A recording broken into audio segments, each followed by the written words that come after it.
Hello friends, आप लोगों का स्वागत है हमारे यूट्यूब चैनल स्टडी 26 पे। और आज के वीडियो में हम लोग देखेंगे constitutional values and fundamental duties जो पेपर है बीएससी में। और इसको आप लोगों में से किसी ने भी और किसी भी रूप में अगर लिया है ना, तो आप ही के सिलेबस के अकॉर्डिंग जो हम लोग आज के टॉपिक को देखेंगे उसको देखने का प्रयास करेंगे। इस टॉपिक में हम लोग जो देखेंगे वो है प्रिएम्बल, यानी कि भारतीय संविधान की प्रस्तावना। ठीक है, तो प्रस्तावना आखिर देखेंगे क्यों, तो इसमें बताते हैं बच्चों। देखिए, इसमें आप देखिए कॉन्स्टिट्यूशनल वैल्यूज, वैल्यू का मतलब होता है ना कि मूल्य। तो मूल्य के बारे में हमारे संविधान में कहाँ पे चर्चा है, तो प्रस्तावना में चर्चा है। एक बात तो ध्यान में रखिएगा कि हमारे संविधान में जो भी मूल्य की चीज़ें हैं, वैल्यूज की बातें हैं ना, वो संविधान के प्रस्तावना में ही चर्चा है। इसीलिए आपको अपने संविधान के प्रस्तावना को जानना पड़ेगा, क्योंकि आपके सिलेबस के अकॉर्डिंग इसको पढ़ना है और इससे क्वेश्चन भी बनेंगे आपके एग्जाम में। ठीक है, तो पहली चीज़ें तो ये हम लोग जानेंगे कि आखिर प्रस्तावना होता क्या है। आप प्रस्तावना को समझेंगे, फिर इससे रिलेटेड जो मेन चीज़ें हैं उनको समझाएंगे, और फिर इसी पे रिलेटेड जो हम लोग क्वेश्चन देखेंगे ना, जब इसका ऑब्जेक्टिव, तो वहाँ भी बताएंगे कि देखिए क्वेश्चन कैसे पूछता है और कैसे आपको करना है।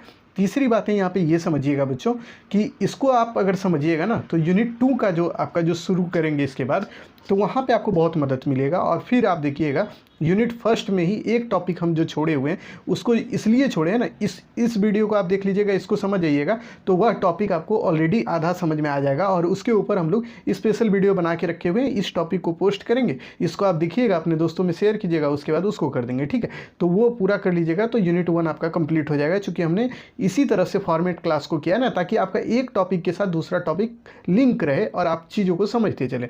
तो चलिए बिना विलंब किए चीज़ों को समझाने का प्रयास करेंगे हम, और आप समझ भी जाइएगा, क्योंकि मुझे आशा है कि हम उस तरह से आपको समझा देंगे।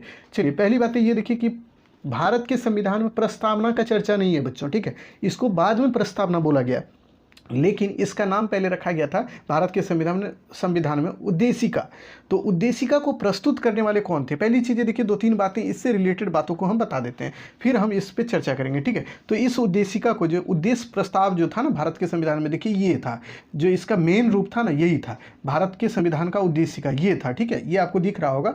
तो इसको प्रस्तुत करने वाले कोई और नहीं, जवाहरलाल नेहरू थे, और इन्होंने 13 दिसंबर 1946 को प्रस्तुत किया था। बट इसको स्वीकृति मिली, यानी कि ये जो प्रस्ताव था, उद्देश्य प्रस्ताव, इसको जब पास रखा गया, मतलब संविधान सभा के सामने रखा गया ना 13 दिसंबर 1946 को, तो उस समय इसको पास नहीं किया गया। उस समय उन्होंने इसको स्वीकार नहीं किया, बल्कि इसको स्वीकृत करने का कार्य किया गया 22 जनवरी 1947 को। ठीक है, यानी कि 22 जनवरी 1947 को इसको स्वीकृत किया गया। आपसे पूछेगा उद्देश्य प्रस्ताव किसके द्वारा रखा गया था, भारतीय संविधान का उद्देश्य प्रस्ताव या प्रस्तावना को किसने पहले रखा, तो जवाहरलाल नेहरू, याद रखिएगा। और कब रखा, तो 23 दिसंबर 1946 को। और इसको स्वीकृत कब किया गया, 22 जनवरी 1947 को। ठीक है, तो इतनी चीज़ें इसके जो बेसिक है, यानी कि इसके आप कह सकते हैं बैकग्राउंड है, उनको हमने समझा दिया। एक चीज़ और ध्यान में रखिएगा कि भारतीय संविधान की प्रस्तावना का जो भाषा है ना बच्चों, वो भाषा का प्रयोग जो हुआ है इसमें, वो ऑस्ट्रेलिया के संविधान के भाषा के ही अनुसार किया गया है। ठीक है, तो इतनी चीज़ें इससे मेन चीज़ें रखनी है। और इसका संकलन यूएसए यानी अमेरिका के संविधान से ही इसको, मतलब इसके विचार को एक्सेप्ट किया गया है। अब आ जाइए मेन चीज़ों पर हम लोग चर्चा। अब आप देखिए कि भारत के संविधान की प्रस्तावना होती क्या है, इसको आप देखिए। इसमें कहा जाता है हम भारत के लोग, यानी हम भारत के लोग, यानी कहने का मतलब हम आप सब जो भी यहाँ हिंदुस्तान में रह रहा है, इसी के हाथ में, हम जो बोल दिया ना, इसी के हाथ में सभी शक्ति है। जैसे कि हम लोग भी जानते हैं, हम लोग नेता को चुनते हैं, वही ना हम लोग के ऊपर शासन करता है और नियम कानून बनाता है, लेकिन उसकी शक्ति किसके पास है, हमारे और आपके पास, यानी आम जनता के पास। तो यही बोला हम भारत के लोग, भारत को एक संपूर्ण प्रभुत्व संपन्न समाजवादी पंथ निरपेक्ष लोकतांत्रिक गणराज्य बनाने के लिए तथा उसके समस्त नागरिकों को सामाजिक, आर्थिक और राजनीतिक न्याय, देखिए यूनिट 2 में आप देखिएगा पहला टॉपिक यही है, सामाजिक, आर्थिक और राजनीतिक न्याय, यही है। तो देखिए इसको आप पढ़िएगा यूनिट 2 में, विचार, अभिव्यक्ति, विश्वास और उपासना की स्वतंत्रता। तो देखिए यूनिट 2 में आप देखिएगा स्वतंत्रता की बात की गई है, समानता आपको पढ़नी है, न्याय पढ़नी है। तो यही देखिए, ये सब की चर्चा आपके प्रस्तावना में है। यानी कि आप इतना जान लीजिए ना, जो आपका ये सिलेबस है ना बच्चों, ये पूरा का पूरा प्रस्तावना पे ही डिपेंडेंट है। ठीक है, यानी कि इसमें जो भी चीज़ें चर्चित है वो आपके प्रस्तावना से ही लिया गया है। इस बात को ध्यान में रखिएगा बहुत अच्छे से, कायदे से, कि प्रस्तावना को ध्यान में एकदम रखना है। तो प्रतिष्ठा और अवसर की समता, ये ध्यान में रखिएगा, प्राप्त करने के लिए तथा उन सब में व्यक्ति की गरिमा, राष्ट्र की एकता और अखंडता सुनिश्चित करने वाली बंधुता को बढ़ाने के लिए दृढ़ संकल्पित होकर अपनी इस संविधान सभा में आज तारीख 26 नवंबर 1949, ये तारीख याद रखिएगा, को एतद द्वारा इस संविधान को अंगीकृत, अधिनियमित और अर्पित करते हैं। यानी कि कहने का मतलब ये है, हमारे उद्देश्य का या हमारा जो प्रस्तावना है इसमें इस बात की चर्चा है कि संविधान को अंगीकृत करने की बात यानी अडॉप्ट करने की बात कब की गई है, तो 26 नवंबर 1949। और संविधान आप जानते हैं जो लागू हुआ, आपसे पूछेगा भारत का संविधान लागू कब हुआ, तो आप बोलिएगा 26 जनवरी 1950 को। लेकिन बोलेगा कि अंगीकृत कब किया गया यानी एडॉप्ट कब किया गया भारतीय संविधान को, तो बोलिएगा सर एडॉप्ट किया गया है 26 नवंबर 1949 को, चूंकि हमारे संविधान की जो प्रस्तावना है उसी में इसकी चर्चा है। ठीक है, तो अब देखिए आपको इतनी चीज़ें ध्यान में रखनी है कि क्या क्या इसमें दिया गया है। ठीक, पहली बात तो ये ध्यान में एकदम गांठ मान लीजिए बच्चों कि यहाँ पे देखिए समानता की बात की गई है, स्वतंत्रता की बात की गई है, उसके बाद देखिए प्रतिष्ठा और अवसर की समता की बात की गई है। ठीक है, और देखिए न्याय की बात की गई, कौन, सामाजिक, आर्थिक और राजनीतिक न्याय की बात की गई है कि नहीं। उसके बाद देखिए समाजवादी, पंथ निरपेक्ष और लोकतंत्र, ये चर्चा की गई है।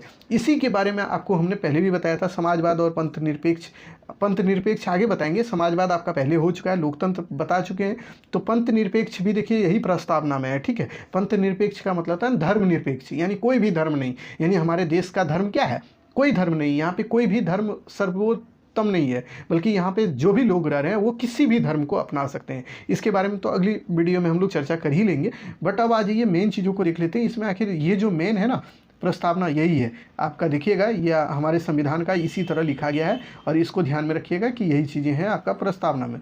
अब आज ये मेन चीज़ आपको बताते हैं कि प्रस्तावना को अंगीकृत करने की बात है जो 26 नवंबर 1949 को की गई है, इसको याद रखिएगा। इसका स्क्रीनशॉट ले लीजिए आप, हर एक चीज़ का जहाँ जहाँ हम बोल रहे हैं स्क्रीनशॉट लेने, इसका पहले ले लीजिए। ये जो आपके सामने स्लाइड है इसका स्क्रीनशॉट रखिए कि आपके मतलब जो प्रस्तावना है उसमें कौन कौन सी चीज़ें हैं। उसके बाद देखिए ये पूरा प्रस्तावना का स्क्रीनशॉट रख लीजिए आप, और तीसरी बात है इसका ये स्लाइड का स्क्रीनशॉट रखिएगा आप। ठीक है, तो देखिए 26 नवंबर 1949 को प्रस्तावना में ही ये बात बोला गया है कि संविधान को अंगीकृत किया गया है यानी अडॉप्ट किया गया है। दूसरी बात है प्रतिष्ठा में प्रतिष्ठा और अवसर की समता की बात की गई है, जो हम अभी आपको दिखाए थे, प्रतिष्ठा और अवसर की समता की बात की गई है। इसमें देखिए शक्ति के स्रोत, यानी कि भारत में शक्ति का स्रोत कौन है, यानी हेड कौन है पावर का, तो पावर का हेड है जनता, यहाँ का लोग, आम लोग वही है। ठीक है, तो इसको ध्यान में रखिएगा। उसके बाद देखिए प्रस्तावना में अब देखिए मेन चीज़ यही वाला है जो कि अभी इंपॉर्टेंट हम कर दिए, स्टार मार दिए, ये रेड वाला, रेड लाइट इसीलिए इसमें जला दिए ना, ताकि आपको ध्यान में रहे कि इसको याद करना ही है। अब आ जाइए एक चीज़ आपको बताते हैं, हमारी जो प्रस्तावना है ना बच्चों, उसमें मात्र एक बार संशोधन हुआ है। कब हुआ है, तो 1976 ईस्वी में हुआ है। ठीक है, 1976 में भारतीय संविधान का 42वां संशोधन जो हुआ था ना, इसको मिनी कॉन्स्टिट्यूशन भी बोला जाता है, अमेंडमेंट एक्ट आया था ये, और इसके तहत इसमें अमेंडमेंट किया गया, यानी कि भारतीय संविधान में एक संशोधन हुआ, और इसी संशोधन के तहत हमारे संविधान के प्रस्तावना में भी एक संशोधन किया गया। यानी कि आपसे पूछेगा भारतीय संविधान में कै बार मतलब भारतीय संविधान के प्रस्तावना में कै बार संशोधन हुआ, तो बोलिएगा एक बार हुआ। बोलेगा कब हुआ, तो 1976 में हुआ था, जो कि भारतीय संविधान का 42वां संशोधन था, उसी के तहत। ठीक है, इसमें 3 बात को भारतीय संविधान की प्रस्तावना में जोड़ दिया गया, यानी कि भारत के संविधान की प्रस्तावना में वो 3 कौन बातें हैं, तो समाजवादी, पंथ निरपेक्ष और अखंडता, ये 3 बातों को जोड़ा गया। आपसे अब ये सवाल बनेगा कि समाजवादी शब्द जो भारतीय संविधान में जोड़ा गया वो कब जोड़ा गया, तो बोलिएगा 1976 में। आपसे बोलेगा भारतीय संविधान के किस संशोधन के द्वारा समाजवादी, पंथ निरपेक्ष और अखंडता शब्द को भारतीय संविधान में जोड़ा गया, तो बोलिएगा भाई 42वां संविधान संशोधन के तहत भारतीय संविधान में समाजवादी, पंथ निरपेक्ष और अखंडता शब्द को जोड़ा गया। और ये किस में जोड़ा गया है, तो भारत के संविधान के प्रस्तावना में। तो देखिए समाजवादी हम पहले पढ़ाए, अखंडता आपको नहीं पढ़ना है। अखंडता का मतलब होता है कि भारत जो पूरा एक ग्रुप में है, जो आप देखते हैं इतना बड़ा क्षेत्र भारत का है, यहाँ इतने लोग रहते हैं, ये एक साथ रहेंगे, इनको अलग अलग आप नहीं कर सकते, यही होता है अखंडता। ठीक है, और पंथ निरपेक्ष का मतलब होता है ना, इसको बोलते हैं कि सभी धर्म के लोग एक साथ मिलजुल कर रहेंगे। इस पर तो अगली वीडियो में आप समझ ही जाइएगा, सारी चीज़ें वहाँ हम बता ही देंगे।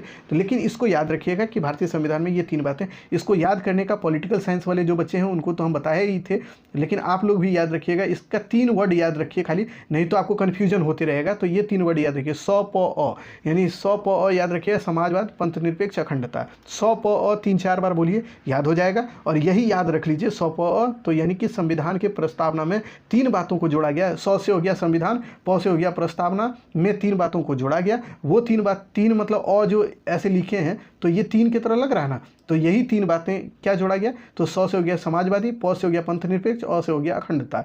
इसी तरह याद रख लीजिए, सब स्वपॉवर यानी समाजवादी, पंथ निरपेक्ष, अखंडता, ये शब्द हमारे संविधान में जोड़ा गया है यानी इसके प्रस्तावना में। और ये प्रस्तावना इसीलिए बताया चूंकि यही है वैल्यूज, यानी भारतीय संविधान की वैल्यूज आपको जाननी होगी ना, आपसे पूछेगा ना, तो वो प्रस्तावना में ही निहित है जो चीज़ें हम आपको बताएं। अब देखिए कि इससे रिलेटेड जो सवाल आपसे बनेगा, ऑब्जेक्टिव तो हम बताते ही गए, लेकिन इससे संबंधित ये सवाल बन सकता है कि भारतीय संविधान की प्रस्तावनाओं यानी प्रस्तावना के बारे में लिखिए। तो प्रस्तावना के बारे में जब लिखने की बात कहेगी ना, तो इतनी ही चीज़ों को आप लिख दीजिएगा, बस ये शॉर्ट ही रहेगा, ऐसे क्वेश्चन नहीं बनने चाहिए। लेकिन अगर आपसे बनता है तो इसी तरह का बनेगा और इसको आप लिख के आइएगा। लेकिन कुछ यूनिवर्सिटी में बना है इसलिए हम बता दिए, ठीक है। मेरी दायित्व होती है कि उन चीज़ों को भी बताते चले जो आपसे क्वेश्चन बनने को है, ठीक है। तो इसीलिए हमने इसको कर दिया है, आप इसको ध्यान में रखिएगा बच्चों। और अगले वीडियो में हम लोग नई चीज़ों के साथ हम लोग आएंगे, तब तक के लिए धन्यवाद। और वीडियो को शेयर जरूर कीजिएगा अपने दोस्तों में।